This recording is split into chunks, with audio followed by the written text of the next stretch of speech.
My friend Tim, who is here today, he and I were just on the phone a little while ago, and he was like, Charlie, I can't believe you get nervous for these things. You've been doing them for so long. Well, that's true.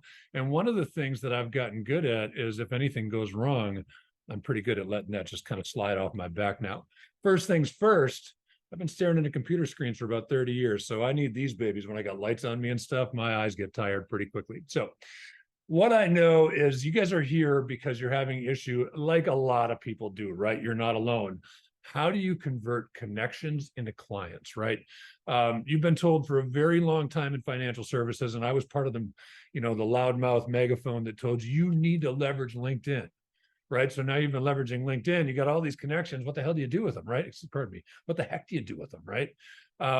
Well, there is an easy formulaic way to convert connections into clients, but you got to understand 75% of your connections, they don't need your services. They don't care who you are. They don't notice when you post content. So even if you try really, really hard to convert somebody that's not kicking tires and in need of services, it's never going to happen.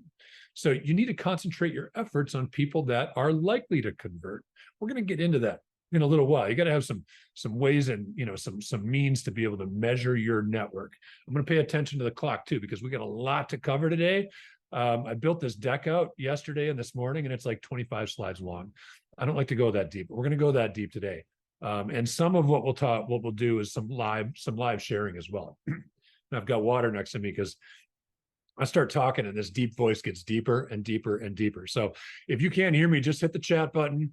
If I kind of fade away, and then of course, chat or Q&A. If you got questions, I'll answer those questions in real time. So go ahead and throw something into the chat if you got a question for me.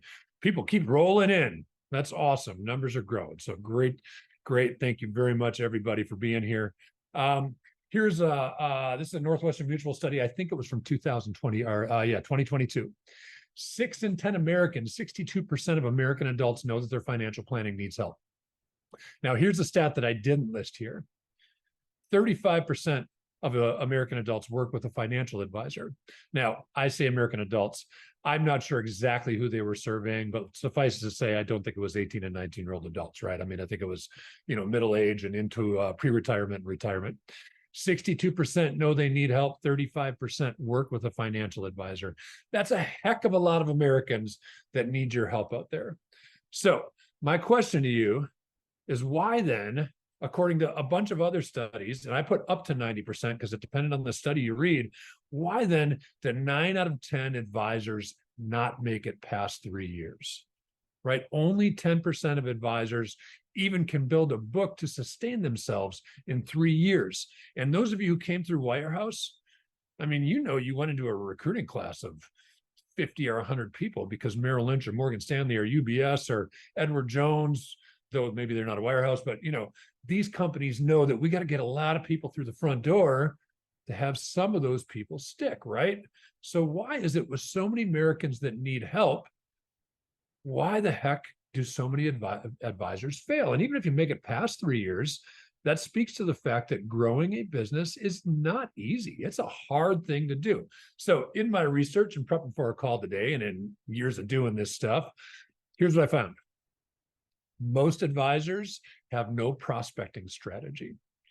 I talk to a lot of financial advisors, right? It's a joy most of the time. Many of those folks say, Charlie, I don't need your help. I'm growing my business solely on referrals. And I go, awesome. What were your new assets last year? And they go, 2.5 million. And I'm like, wow. But what if that could have been 8.5 or 12.5 million? So great that you're growing on referrals. I love that. Listen, and hopefully you're not soliciting for referrals. That is the most awkward conversation I hear most advisors have. I like referrals. I like them coming as a result of you doing exemplary work. Also, I would encourage you to ask for the right introductions versus asking for referrals.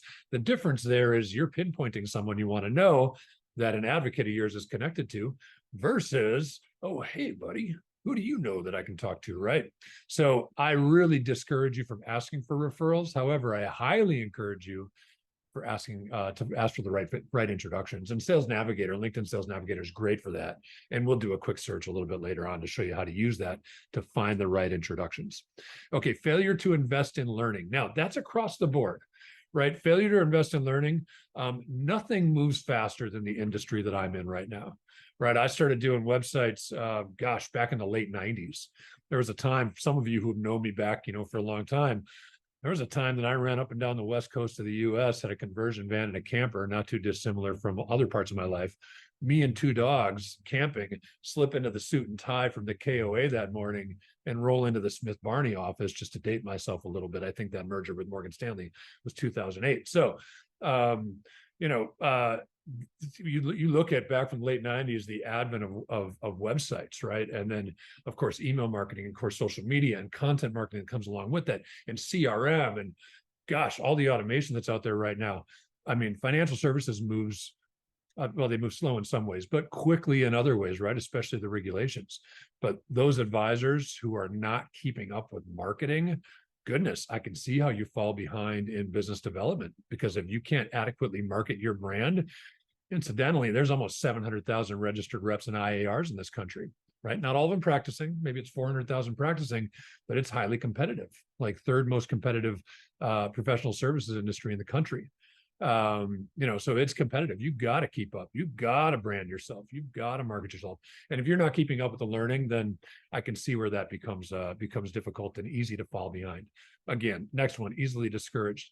Failure to add value. So going back to your connections on LinkedIn, you connect with someone on LinkedIn, but are you adding value to their life, right? Are you demonstrating yourself as the go-to resource? Probably not, right? So there's ways to do that. And then, of course, in the sales realm of things, the inability to handle objections, and I would say understand true needs, right? So we can't sell the same thing to everybody. So let me see if I can advance it like that. Great. So these core four growth principles. Okay, I brand them the core four, but these are growth principles that, like, this isn't something I made up. Like, doesn't matter, before digital, this stuff all existed long before digital did. So you've got to know who it is you're targeting, right? I like to ask the question is, who do you like to do business with? And someone will say, well, my niche is pre-retirees. And I'm like, well, that's literally everybody that's not retired. Maybe that's target audience. Yeah, I would even say that's a broad brushstroke as a target audience. But really, honestly, get narrow. Like, if you've got a big employer in your town and you know something special about them, we've run campaigns for like Kaiser Permanente physicians, because they have a special Keo plan in their retirement plan, and that's a differentiator. We've got a great client right now that is outside of Detroit, who is really, really in the automotive space, right? What's going on in automotive? They're downsizing. So now he can speak directly to the needs of somebody who's downsizing. In fact, I'm referring to a guy who's a client, but actually a really good friend of mine too. Judd. So Judd's presentations lately have been like 3 questions to ask your financial advisor if you're going through downsizing. And of course, he does a webinar around that. He gets people there. A lot of those people don't have advisors. Others are like, well, Judd's telling me stuff that my advisor's not even telling me. So it's really effective. If you don't have a niche, it's really hard to speak to the needs of your audience.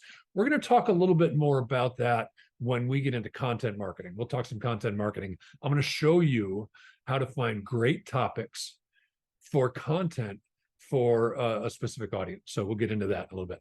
Now, networking. The reality is you've got to have a way to network all the time, right? A lot of us are members of the chamber. I haven't been for a few years, but I think we'll get back involved. Stop that with COVID because I couldn't do their events and stuff. But, local networking, chamber events, other organizations. When I encourage networking, make sure that you're networking around something that has a level of affluence, and make sure that you're networking around something you enjoy, right? If you don't enjoy it, you're only going to stick around for a little while.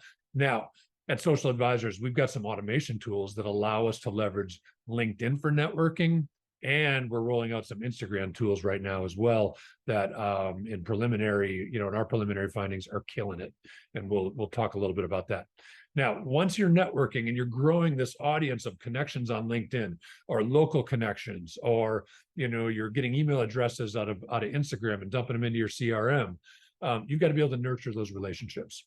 Connecting on LinkedIn and not doing anything doesn't do you any good, right? Getting an email address from a lead magnet on Instagram and not doing anything with that email address consistently doesn't do you any good. Again, very generalized statistics here, but 1%, in any environment, in any industry, if you will, 1% of people are likely buyers. Up to 20% of people are researching. The other 79% of people, they don't even know you exist, right? So when you're prospecting, you're not trying to sell to everybody, right? When you're prospecting, you're trying to uncover who are those 20% of people who are researching. Maybe they've had a baby. Maybe they've sold a house. Maybe they've gotten an inheritance. Maybe they went through divorce or a loved one died. These things happen at a moment's notice. So if you connect with somebody 3 years ago and you didn't have any conversation with them, if you're not sharing content, you're not around when they need you. If you're sharing content consistently, you're around when they need you. And so being present is really, really important. And that's the nurturing process through content marketing and email. And then converting, like I said, it's cool to have 1,000 connections on LinkedIn. It's cool to have a local Rolodex this deep. But if you don't have a way of finding out who's ready for a deeper conversation, you're going to have a really hard time converting those people into prospects and clients of yours. So those are the 4 steps we're going to go through. Again, keep an eye on the time because I talk a lot, you guys, and I want to save time for Q&A at the end. And so number keeps growing. Awesome. If you've got any questions as we go, you've got any comments, go ahead and just put it in the chat or the Q&A section.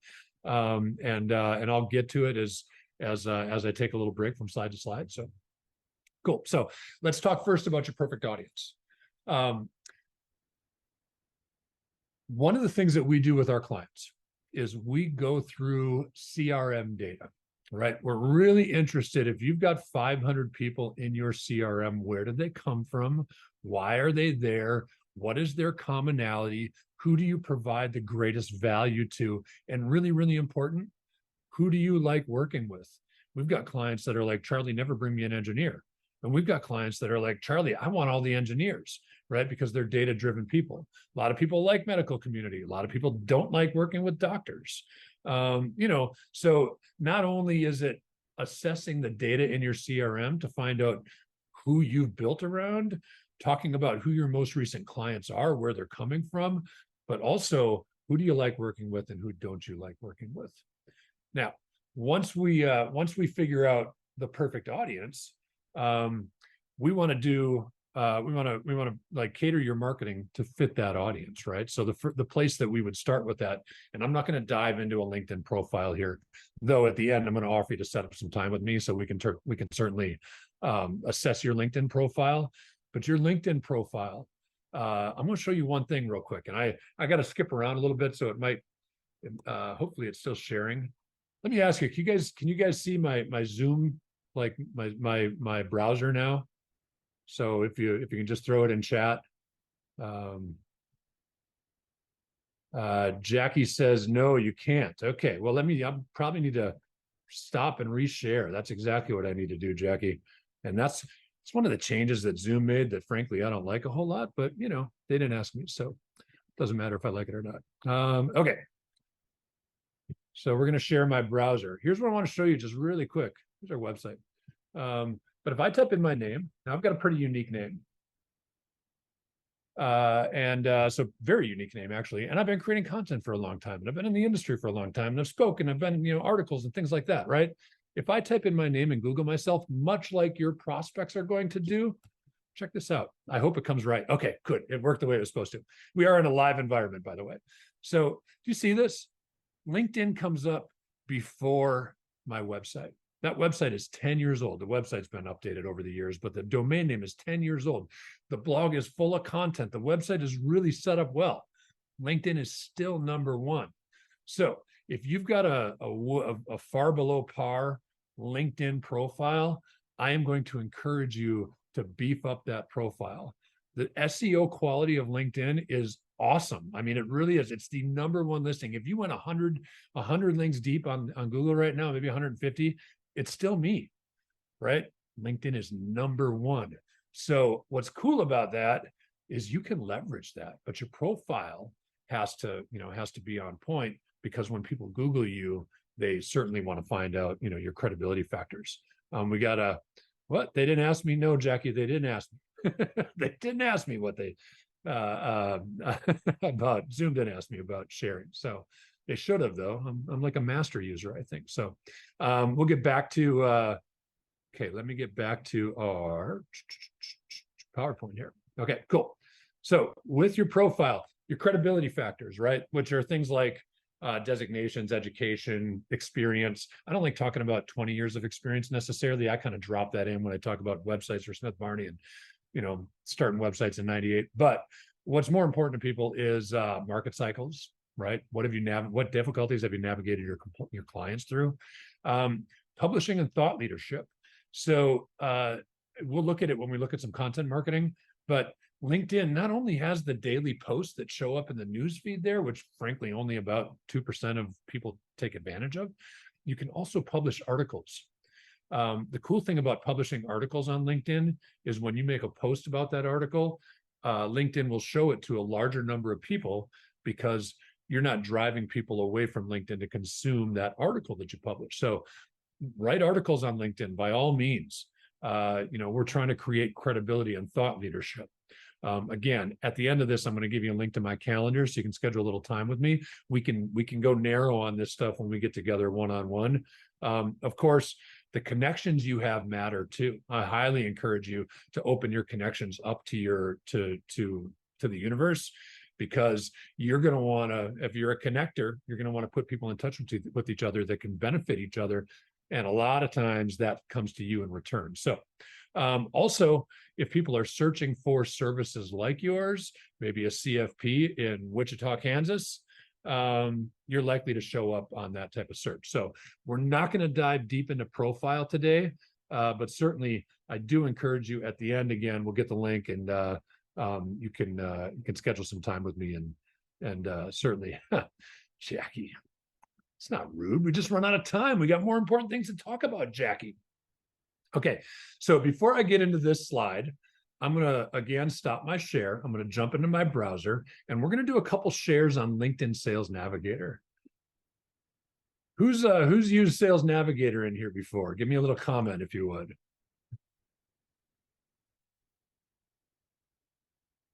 All right, lots of people. All right, Jesse, very cool. Tim Gardner's using Sales Navigator. Very cool. Sales Navigator, you guys, aside from our CRM, is the single most important sales tool I have. So this is a really important piece of information for you. So I've done some preloaded searches, so I didn't have to waste your time finding all the criteria. But this search, when we come to Sales Navigator, give me a second here. You can't see it, but I got an overlay that blocks my, dang, it came back down. Those of you who had shared screens on Zoom before, you know exactly what I'm going through at the moment. Come on. It's not cooperating. That's okay. It will in a second. So we'll start with this search. I was going to start with a blank slate, but we'll start with this search. So here's what I did. I've just set up a couple of searches real quick. So you can see we're searching in the Chicago area. Sales Navigator, amongst a bunch of other great stuff, Sales Navigator is a query tool. It allows you to query all of the profiles on LinkedIn by these different criteria, right? So in Chicago, you see I removed financial services. We don't want to talk to other financial advisors, right? So in Chicago, removing financial services, I typed in Chief Financial Officer, Controller, Human Resources. This would be a typical search for someone who does 401k business, right? Trying to connect with plan sponsors. Of course, if you've got a 5,500 list, social advisors can use that to put you in front of the same audience. We're looking at here companies from 50 employees to 10,000 plus. The other options are 1 to 10 self-employed and 11 through 50. And you can see on the right-hand side, we came up with 8,500 people that we could potentially be talking to. Now, we could narrow that down a little bit further if we needed to. That's a lot of people to talk to, right? We could narrow that by years in their position. We could narrow that by specific companies we were after. See, we got a chat here.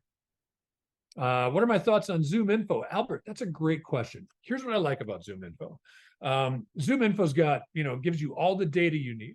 What Zoom Info does not do, Albert, it doesn't give you a way to connect with somebody, right? Every one of these profiles, the people you're connecting with, they're going to give you all the information you would ever need to be able to start a conversation with them. And that's really what this is about. Zoom Info is going to give you their name and their position and their company and their phone number and all this other jazz. That's all good. And I think Zoom Info might even have their LinkedIn URL in there now.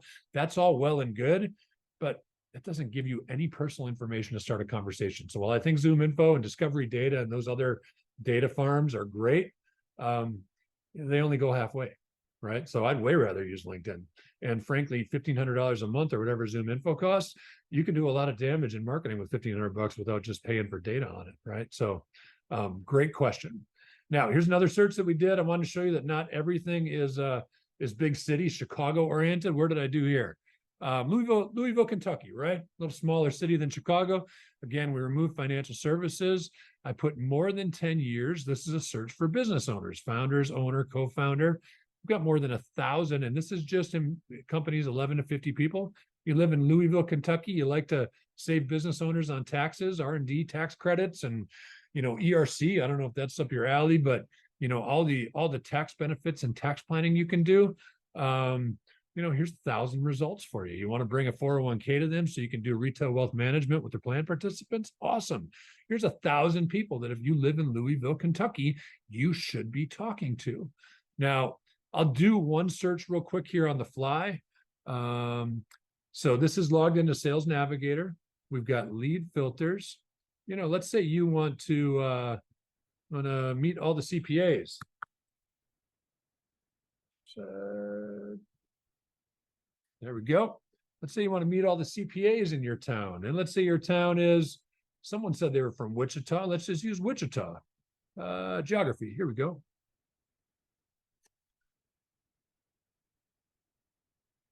Wichita, Kansas metro area. We got 168 CPAs. Now, maybe we just want the cream of the crop, right? Been in their current position for, let's say, more than 6 years. It's going to be a fairly small number, but all the same, there's 21, more than 100. So, okay, we got 66 results of CPAs in Wichita, Kansas, with more than 6 years experience, so that we know they have a little bit of a book of business. You want to meet, attorneys, M&A attorneys or personal injury attorneys that people have settlements. This is a wonderful, wonderful way to do it. So if you're growing through referral resources, this is a great way to do it. So John Peters, anybody who has retired in the last 12 years. Now, there's not specific search for that, John, but what we can do is we can search for the word retired. I don't know, 12 months rather, not 12 years.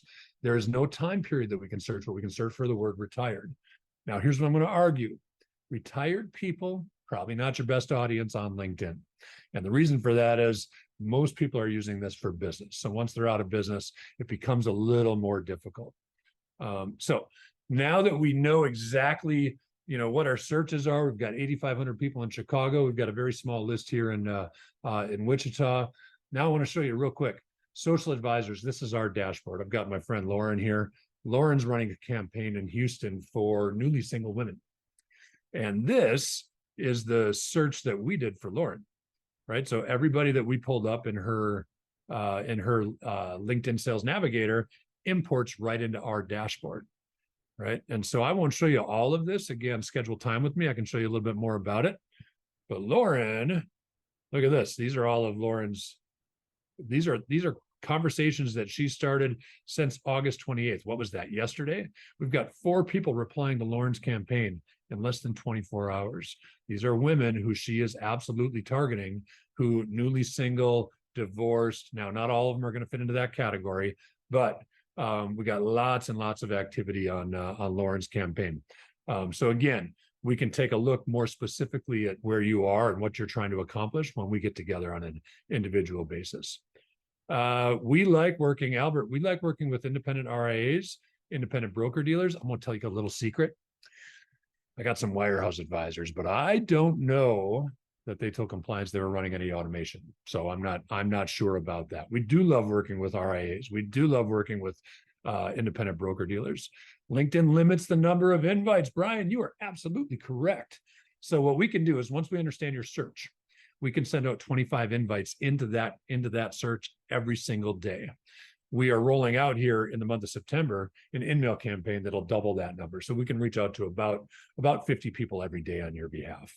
And that's a great question, Brian. They absolutely do. I'll tell you what, 3 years ago, you could send hundreds of invites a day. 100 invites a day. So you could be super spammy. Don't be spammy now. Don't be salesy. They call it the pitch slap. Don't connect with somebody and automatically pitch slap them, right? Hey, you got a financial advisor? Let's do business together. They don't even know you. So connect with people and understand that if you approach them in that way, you're going to alienate people immediately and you'll never have a chance to convert them. So I'm going to stop search here. We're going to get back to our PowerPoint again. And goodness gracious, they make it tough to bounce around a little bit. So I want to talk lead magnets. This is an Instagram strategy, and it's been working really, really well. So on Instagram, things run a little bit differently, right? You can do sponsored content on Instagram. Now, not all of you can use Instagram, but the ones of you that can, you certainly should be. If compliance is okay with it, and you RIAs out there who handle your own compliance, use Instagram. But here's how you use it, right? Facebook and Instagram are terrible for organic content. They really are. They don't show it to anybody. But if you put a small budget, $25, $50 behind a piece of content, and when you put that content out there, you write, hey, comment start down below and I'll DM you the details. There's a company called ManyChat that we work with. And when ManyChat recognizes that word start, and look at this, this is from Greystone Trading, Andy Antilles. When 10,316 people have commented start. And when they comment that, Andy is delivering them a lead magnet, right? In his case, he's delivering a video. But here's some lead magnets, like 6 crucial financial steps for newly single, 5 financial tips. These are things that your post is about. Hey, you're newly single. Would you like information about, the things you should be doing financially now that you're divorced? Comment divorce. Maybe that's a bad one, right? Comment single in the comments. That ManyChat company, and we leverage their technology. They recognize that word and they automatically deliver a download page. So someone has to type their name and email address to get the lead magnet, right? That's awesome. That email goes directly into your CRM so that you can market to that person in the future. We're going to talk about how you market that email address. But once you find your audience, what we're doing here is the second step, right? We're attracting people out of LinkedIn. We're attracting people off of Instagram. There's other ways to do it, but those 2 platforms are awesome. All right, we got a couple of chats up top. Let's see what we got. Independent Raymond James with a hybrid RIA. Albert, absolutely. We've got lots and lots of Raymond James clients. Do I consult how to approach, not pitch slap? I absolutely do. So at the end, I'll give you a link and we can chat about that. So now you got to stick around to the end, Albert. Just kidding. Eric, yes, we will. Or Elliot, I'm sorry. Yes, there will be a recording available. And thank you for being here, late or not. I appreciate it. All right. So we do have a guide to lead magnets. We have all kinds of guides that I'll tell you guys about when we get together. I'm sorry. This screen overlay is messing with me a little bit here. There we go. I can get rid of this now. Okay. Now, so building your perfect audience with social and CRM. We looked at Instagram, Facebook, we really didn't comment on, but certainly there's some plays there. And we looked at LinkedIn. Our technology that we looked at a little bit earlier, when you connect with somebody on LinkedIn or when somebody responds to your lead magnet on Instagram, we can take their email address and we can port that directly into your CRM. And that's really, really important because did you know that email is 6 times more likely to convert people than social media is? It's absolutely the truth. So you need an email strategy, okay? And we'll talk about that again. I'm going to offer you 30 minutes of my time.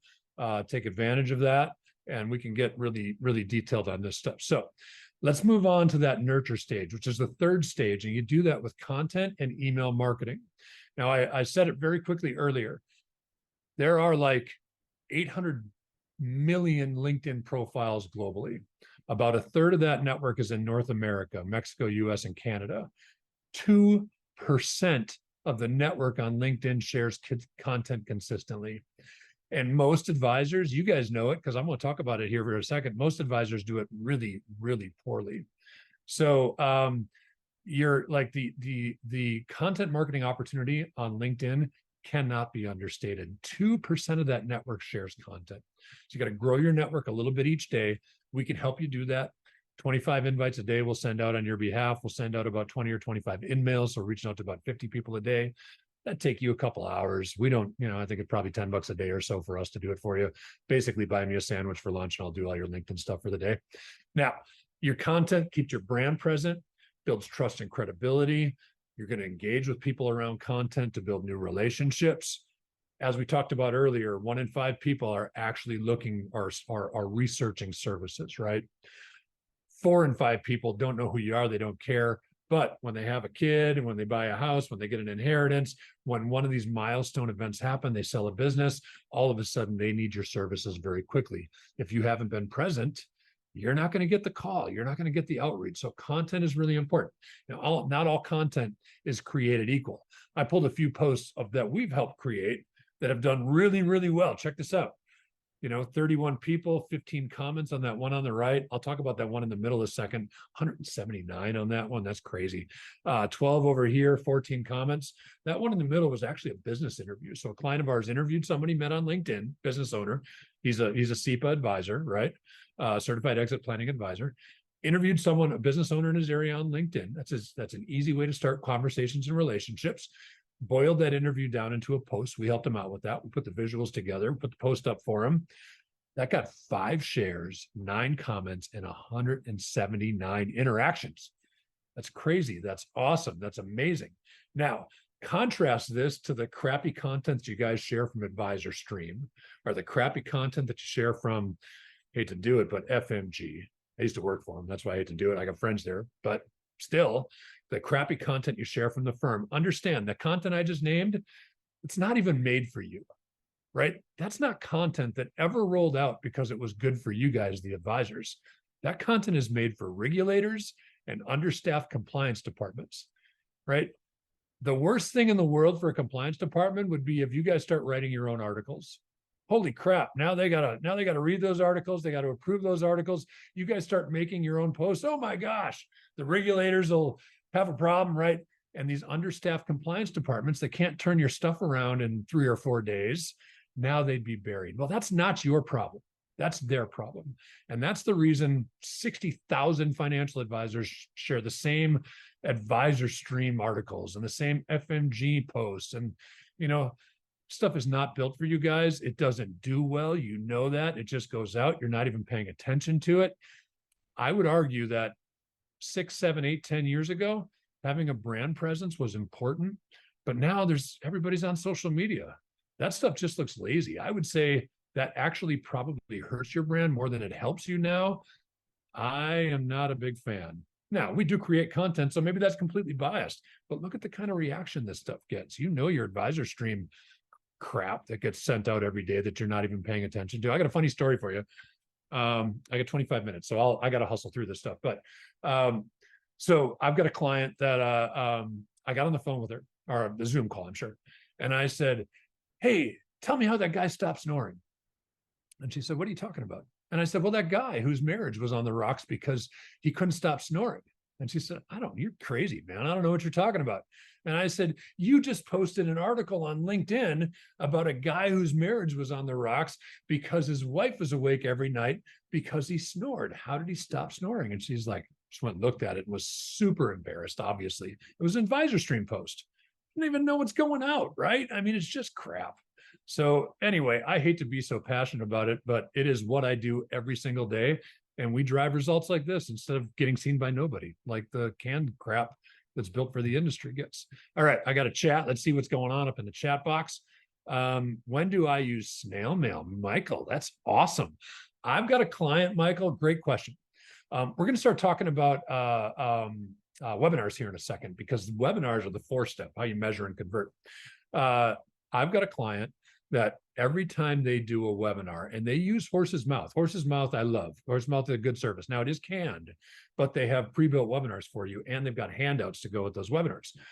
It's a company I've known for 20 years, so I love those guys. So she'll take the handouts, and she'll put a handwritten note, right? She's getting maybe 15, 20, 22 people to a webinar. She'll put a handwritten note in with those handouts, drop it in the mail for her webinar registrations and attendees, right? When she can get an address. And she uses snail mail that way and kills it.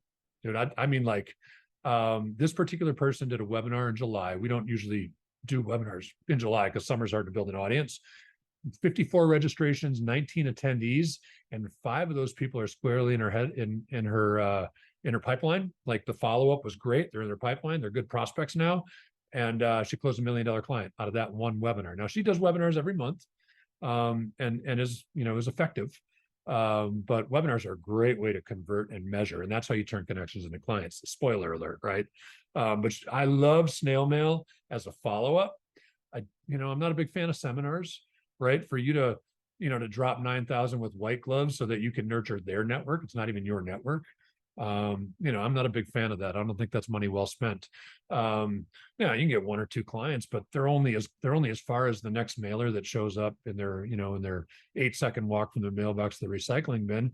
They'll go to that next one too. And they came to you with basically no effort. They're going to leave you with no effort too. That's just kind of what we see. But so Michael, I love snail mail because it's still a differentiator. Yeah. But I like it in follow-up to your digital strategies.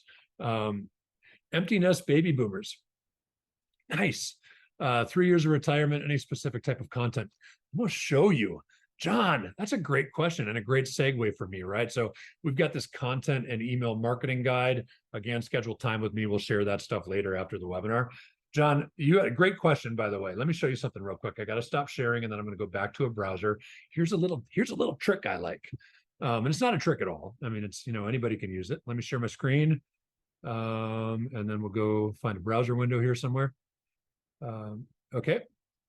So if I Google what financial concerns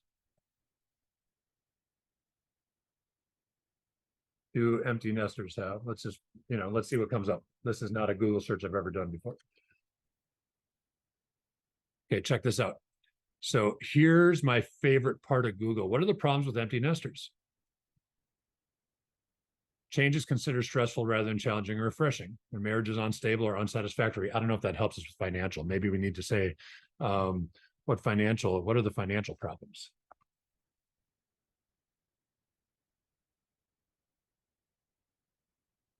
Maybe downsizing is going to be one, right? We'll try that one more time.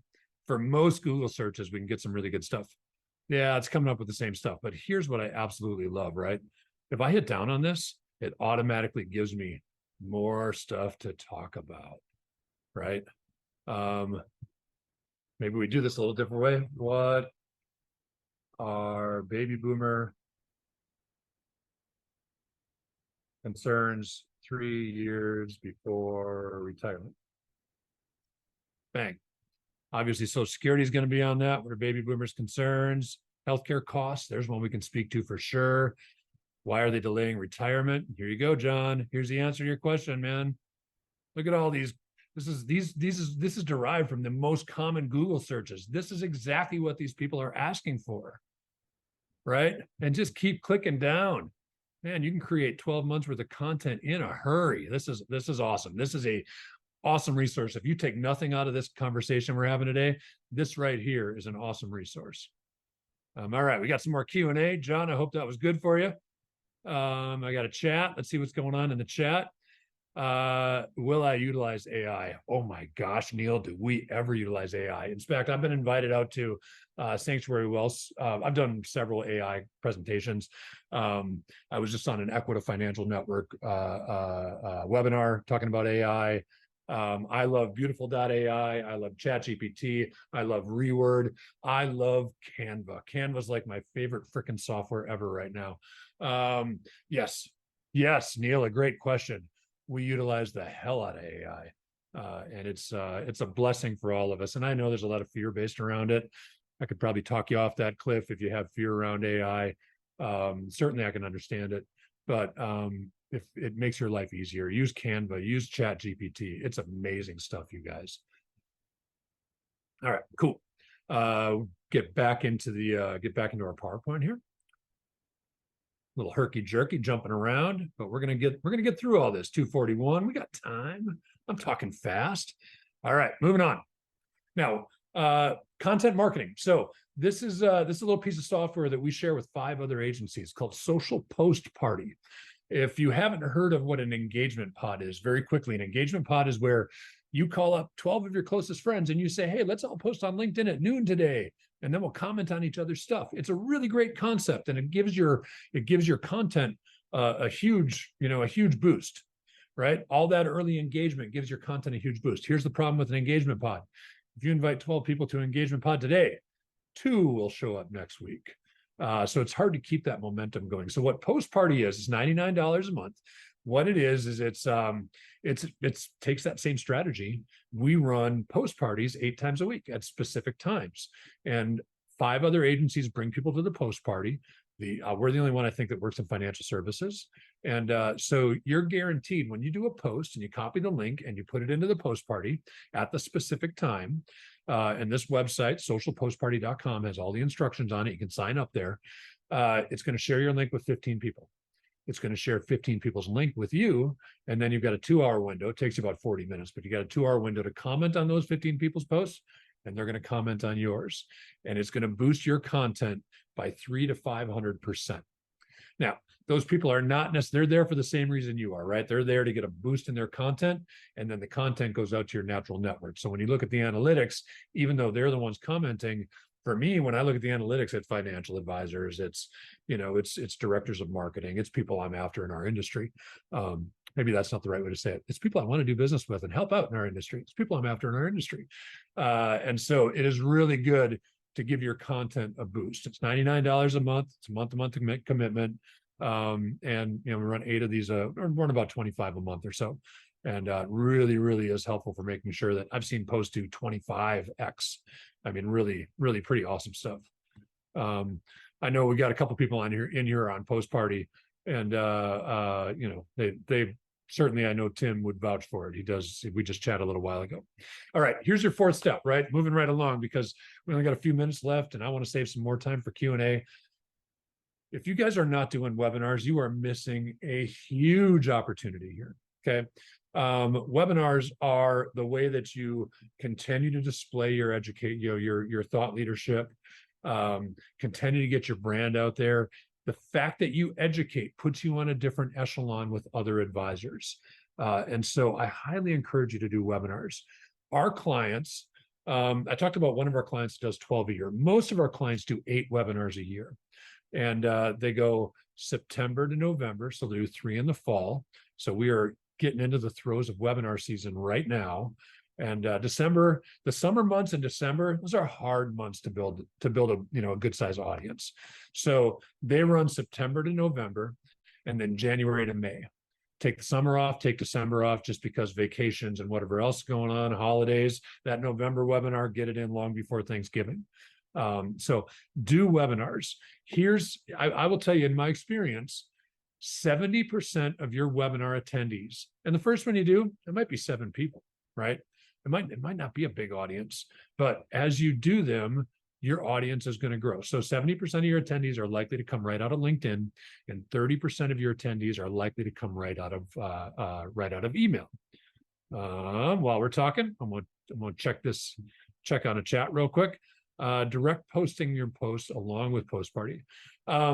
Michael, that's direct messaging your posts along with Post Party. I think if you're sending, I think what you mean by that, Michael, is sending like a direct message, hey, check out my post. I don't know. To me, that gets a little nauseating after a little while. I've got people who hit me up, 3 times a week, check out my post. I'm not going to do it. But if you're in Post Party, now you're reciprocating, right? Now you're doing a favor, you're scratching it back, and I'm scratching it back. So I would probably lay off the DM part of it and just do the Post Party part of it. Okay, so here's the webinar. Here's how you promote a webinar, you guys, and I'll jump in. I'll do a live demo here in a second. LinkedIn events, if you have not used it, is absolutely awesome. Now, I told you there's 20% in any given industry, there's 20% of people doing research kicking tires, right? 1 out of 5 people, 4 out of 5 people, they're not even interested. They don't even know you exist, right? So you're looking for that 1 out of 5 people. Well, how do you find them? If you're connected to 5,000 people, how do you find these people that have any interest in what you're talking about, right? Run a LinkedIn event. run a webinar. This is great. Okay, let me stop sharing. I'm going to jump back over to the browser. Again, anybody who wants to tell Zoom that the way that I have to share here is stupid, I encourage that. I don't know if call it stupid if it's really going to help us a whole lot, but now where did my, there we go. There's the browser window. Okay. Gonna let some things settle down here so I can get to my tabs. Okay, it's not really working with me here. So we're going to shoot it from here. So I'm going to go to LinkedIn. You guys can't see it, but I got this Zoom overlay that covers up my tab, so it's hard to see. Maybe if I did this, there we go. That helps a lot. So I'm going to go to our company page, which is social-advisors. Click on that.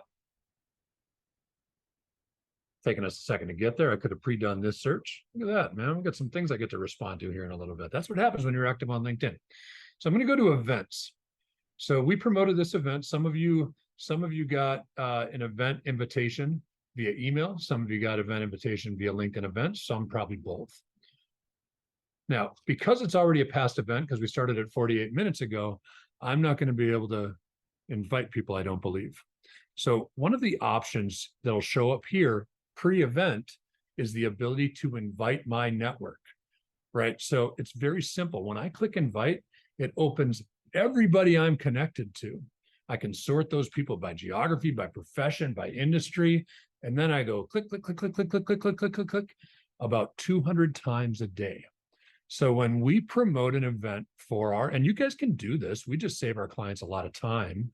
When we promote it, we invite 200 people a day for 10 business days. So if your network is large enough, we get out 2,000 invitations via LinkedIn events.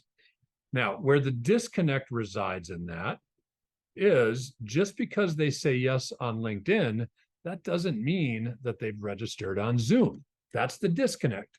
So we've got a way to connect your LinkedIn events with your Zoom. And so when someone replies yes on LinkedIn, they automatically get registered in the Zoom platform so that they get the communication around your event and get the reminders. Some of you are on, some of you joining me today, this is exactly what happened to you, right? We sent an invite out on LinkedIn. You said yes on LinkedIn, and then bang, you get a confirmation from Zoom. That's because we got a platform that can tie those two technologies together. So really important to tie that together.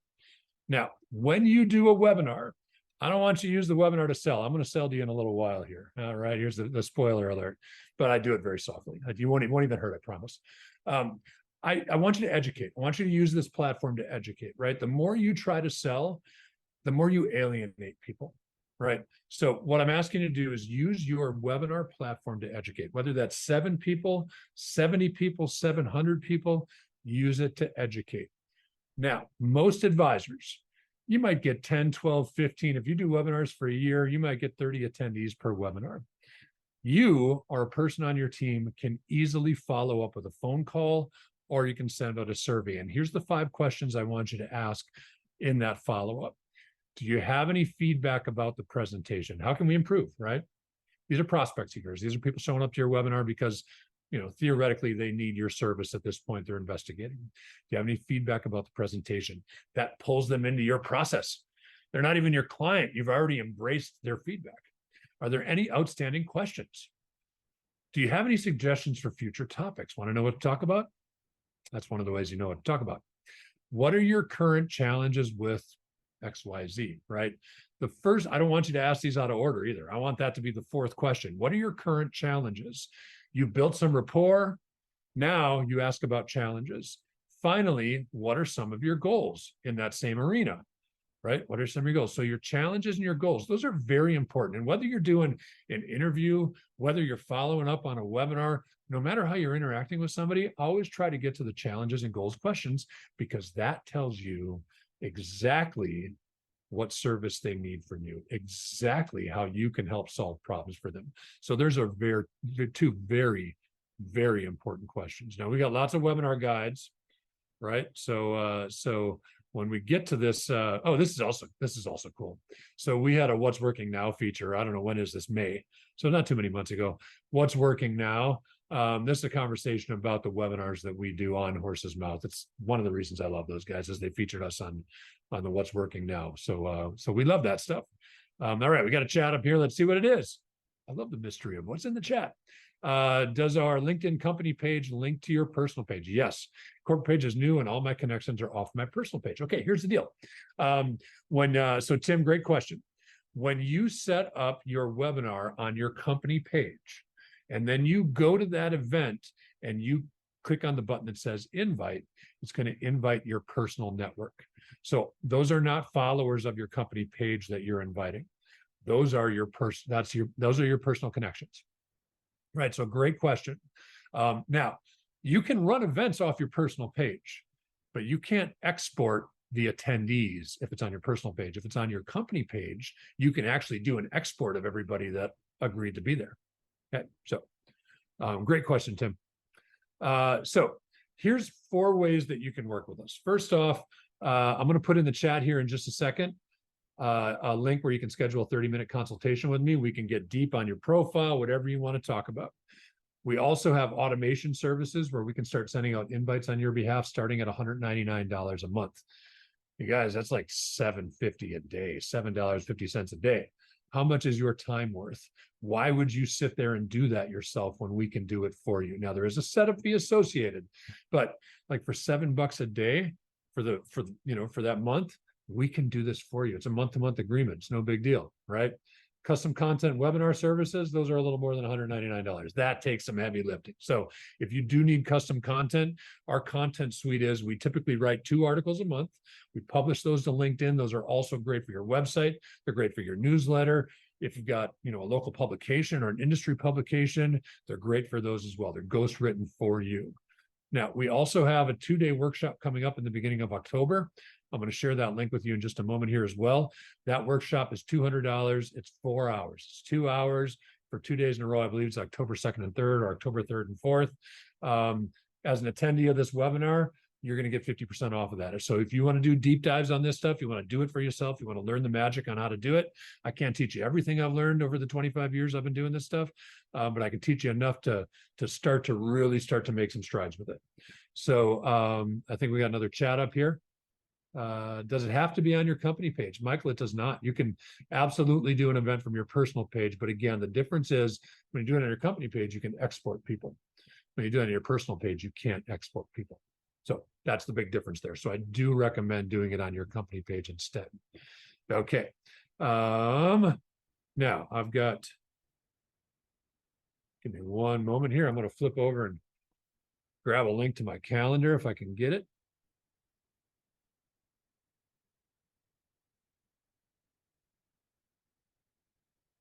And now we go up into chat.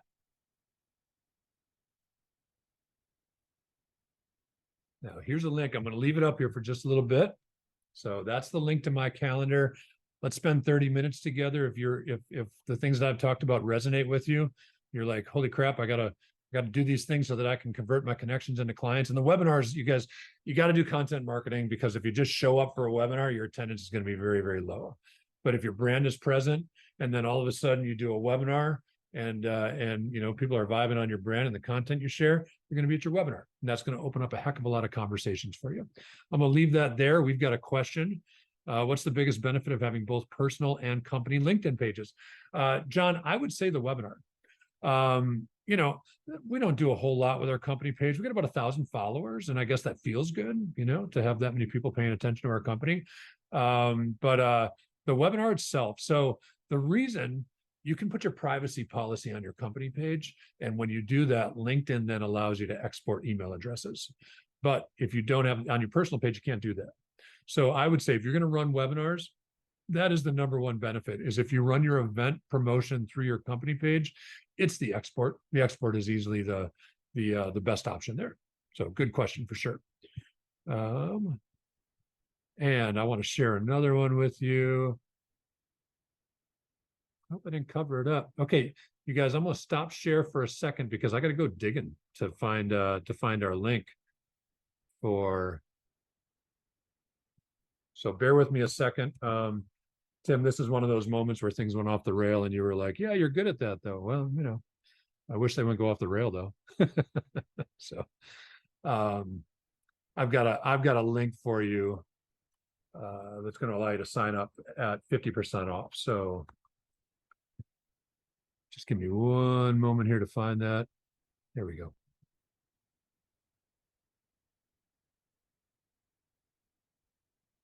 Okay. I'm almost back. I'm almost back. All right. So in the chat, here is the link for signing up for that workshop come the beginning of October. And that'll be what'll happen is once you sign up, once you put your credit card information in for the $100, you're going to get an email that is going to give you a link to register for that workshop. So all the guides that you guys saw, webinar guides, email marketing guides, prospecting guides, all that is part of the workshop. So you're going to get all those things together within the workshop. So there's also a prospecting workbook that we will go through one by one by one. So we work together to build you a prospecting machine. So I was talking just fast. I spoke just fast enough today because I think we're at the last slide. So here's my contact info. We got some resources on the website. Go check out Social Advisors, social-advisors.com. That's my cell phone. So don't sell that to any telemarketers. And it's interesting that I would say that because it brings up a thought, right? And this is a conversation that I had. Oh gosh, who was I talking to? Andrew McIntosh. He runs First Gen Entrepreneur Group. He's awesome. If you guys don't know First Gen, first1stgen.biz is his website. Andrew McIntosh and I were talking about automation. Do not spam people on LinkedIn. You guys, if you're sending out as many messages as you possibly can, and in that message you're saying, let's schedule a call to get to know each other. I want to do I want to do business with you, and you want to try to, marry this person before you ever date or ever buy a meal. You're jumping the gun, right? Andrew and I were talking about burning bridges. Let my pathway be lit by the bridges I burn, or something like that. Don't burn bridges, right? Understand what's beautiful about the webinar strategy. If you're going to do a webinar 8 times a year or every month, you know that webinar is coming, right? So you don't have to try to sell every time you talk to somebody. That's so nauseating. It's the days of ABC and always be closing, and the sales, the sales training you got from Merrill Lynch back in the day that was, just so freaking forward. Don't do that stuff anymore. It just turns people off, and then you never have a chance to work with them. Be cool, be genuine, add value, create relationships. And then when you post content, people will engage with you. And then when you do a webinar, people will show up. And when you follow up with that webinar, you're going to create opportunities. I talked about our client that did a webinar in July. I had 19 people there, like a minimum of 5 of those people. And she did do some, send some mailers out and stuff like that. A minimum of 5 of those people fell absolutely squarely in her pipeline. They will become new business at some point, or there's a high likelihood. And like, she hasn't burned any bridges whatsoever. She landed $1 million client from that July webinar. I mean, that stuff really works. So whatever you do, by all means, like, don't try to sell to everybody you meet. If you don't have you got to have a way to convert, and the webinars are a good way to convert, right? And so I highly encourage you to use webinars. Anonymous attendee, how long is the discounted link active? Until I pull it down, I suppose. I don't know. How long do you want it? And the date for the October workshop, I'm only giving that link out, so that link will be active for a little while. I'm only giving it out on our webinar here. I believe we might, maybe we share it somewhere else there. It's good for us to be able to track our initiatives, so that's a good way. So it's not like that link will be around for a little while. Give it a few days at a minimum. But I don't think we'll be sharing it all over the place. And the date for the October webinar it's either 2nd or 3rd or 3rd and 4th. I don't know. It's right in the beginning of October. I should know these things coming into these types of things, right? Jackie, Jackie, you too. Good luck with the crazy storm coming our way. And my goodness, we're neighbors. You live 3 miles down the road from me. You drive by my house every time you got to get over to the mainland. And so I'll give you my address on our website anyway. But Jackie, as you're driving down Atlantic, I'm at 3838. So, and do what was on Glenn Ross. What is that? Coffees for closers or something like that? Yeah, no, like the always be closing, Michael. Exactly right. Dude, like it just becomes so nauseating, right? People don't want that. And it's like, put yourself in their shoes, right? You show up at the used car lot and that dude comes out in his greasy suit and his big hair, stereotypical gold chains used car guy, right? You don't want to even talk to that person. You're there to browse cars. Don't be that guy. And you might wear a nicer suit than that guy, and you might not have big hair and gold chains. But if you're always trying to sell, that's exactly how you're coming off. So I love events. I love intimate in-person events, right? You've got great advocates. Maybe they're CPAs that refer to you. Maybe they're great clients of yours. Dude, I love great in-person events. I can coach on all kinds of stuff. I've been a performance coach for years. Schedule that 30 minutes with me, honestly.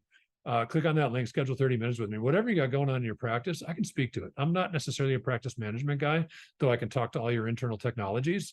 And when it comes to marketing and business development, you guys, I've been around this block a few times. Whether that's in-person events, whether you're doing seminars, like I don't think you should spend the money on seminars, but whether you're doing seminars or not, listen, anything you're doing from a marketing perspective, I've helped out in one way or another over the years. So listen, it is past our time. A lot of you have stuck around. Thank you for that. I that tells me that this is useful information, and that means something to me. It's a simple process. It's a 4-step process. Who is it?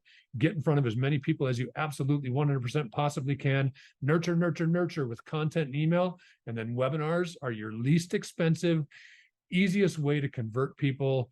And it's just about understanding who in that network is ready for that conversation. If you try to force that conversation, you're going to burn your bridge before you even get an opportunity. So be cool, be genuine, interact with people, build relationships, host webinars.